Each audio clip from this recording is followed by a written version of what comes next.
ಶಿವಾನಂದ ಪಾಟೀಲ್ ಹೇಳಿಕೆ ವಿರುದ್ಧ ಮಾಜಿ ಶಾಸಕ ಸಿಟಿ ರವಿ ಕಿಡಿಕಾರಿದ್ದಾರೆ. ಸಚಿವರು ರೈತ ಸಮುದಾಯವನ್ನ ಅವಮಾನಿಸಿದ್ದಾರೆ. ಇವರಿಗೆ ಅಧಿಕಾರದ ಪಿತ್ತ ನೆತ್ತಿಗೇರಿದೆ. ಉಚ್ಚಾಟನೆ ಮಾಡಬೇಕು. ಮುಖ್ಯಮಂತ್ರಿಗಳೇ ಅವರನ್ನ ಸಂಪುಟದಿಂದ ವಜಾ ಮಾಡಿ. ಶಿವಾನಂದ ಪಾಟೀಲ್ ಮಾಡಿರುವಂತಹ ಪಾಪ ಇಡೀ ಸಂಪುಟಕ್ಕೆ ಮುಳ್ಳಾಗುತ್ತೆ, ಡ್ಯಾಮೇಜ್ ಆಗುತ್ತೆ ನಿಮ್ಮ ಸರ್ಕಾರಕ್ಕೆ.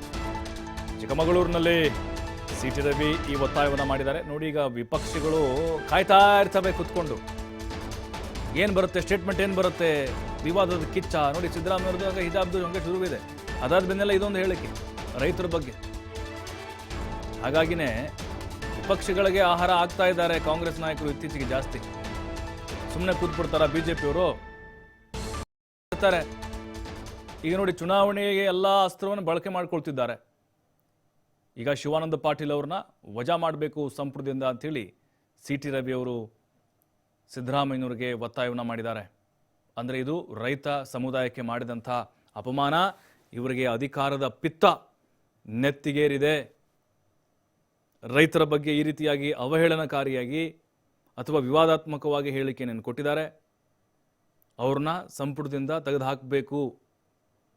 ನೋಡಿ, ಇನ್ಮೇಲೆ ಶುರುವಾಗುತ್ತೆ. ಈಗ ಬಿಜೆಪಿ ನಾಯಕರು, JDS ನಾಯಕರು ಈ ಬಗ್ಗೆ ಕಾಂಗ್ರೆಸ್ ನಾಯಕರ ಸಮರ್ಥನೆಗಳು ಏನೂ ಇರೋದಿಲ್ಲ. ಯಾಕಂತಂದರೆ ಇಲ್ಲಿ ರೈತರ ಬಗ್ಗೆ ಹೇಳಿರುವಂಥ ಹೇಳಿಕೆ ಅವರು ಅಪಮಾನ ಮಾಡಿದ್ದಾರೆ. ಅವರು ಸಿಟಿ ರವಿ ಅವರು ಏನು ಹೇಳಿದ್ದಾರೆ ಕೇಳೋಣ.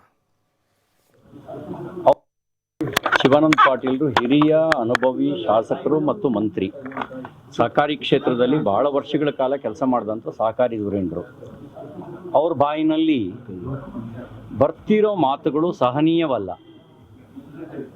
ಅವರು ರೈತರು ಬರಗಾಲಕ್ಕೆ ಕಾಯ್ತಾರೆ ಅನ್ನುವಂಥ ಮಾತನ್ನು ಹೇಳೋ ಮೂಲಕ ಇಡೀ ರೈತ ಸಮುದಾಯವನ್ನು ಅಪಮಾನಿಸಿದ್ದಾರೆ. ಮತ್ತು ಯಾವುದು ರೈತ ಸಂಸ್ಕೃತಿ ಇದೆ, ಮಣ್ಣನ್ನೇ ಪೂಜಿಸಿ ಮಣ್ಣಿನ ಜೊತೆಗೆ ಬೆರೆತು ಮಣ್ಣಿನಿಂದಲೇ ಫಲ ಪಡೆದು ಜಗತ್ತಿಗೆ ಹಂಚುವಂಥ ರೈತ ಸಂಸ್ಕೃತಿಯನ್ನು ಅಪಮಾನಿಸಿದ್ದಾರೆ.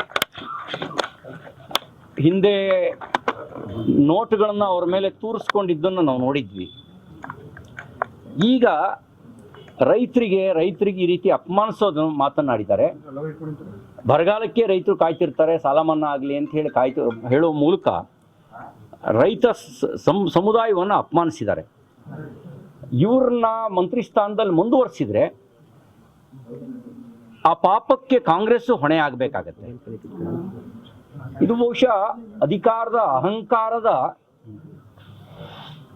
ಒಂದು ಭಾವನೆ ಅವರಲ್ಲಿ ಮಾತಾಡಿಸ್ತಾ ಇದೆ. ಅಧಿಕಾರದ ಪಿತ್ತ ನೆತ್ತಿಗೇರಿದಾಗ ಅಹಂಕಾರದಿಂದ ಸ್ಥಿತಪ್ರಜ್ಞತೆಯನ್ನು ಕಳ್ಕೊಳ್ತಾರಂತೆ. ಬಹುಶಃ ಈಗ ಇವರಿಗೆ ಶಿವಾನಂದ ಪಾಟೀಲ್ರಿಗೆ ಆಗಿರೋದು ಕೂಡ ಅಧಿಕಾರದ ಮದ, ಅಹಂಕಾರ. ಮುಖ್ಯಮಂತ್ರಿಗಳಿಗೆ ನಾನು ವಿನಂತಿ ಮಾಡ್ಲಿಕ್ಕೆ ಬಯಸ್ತೇನೆ, ಮದ ನೀವೇ ಇಳಿಸ್ತೀರೋ ಅಥವಾ ಜನನೇ ನಿಮ್ಮನ್ನೂ ಸೇರಿಸಿ ಇಳಿಸ್ಬೇಕು?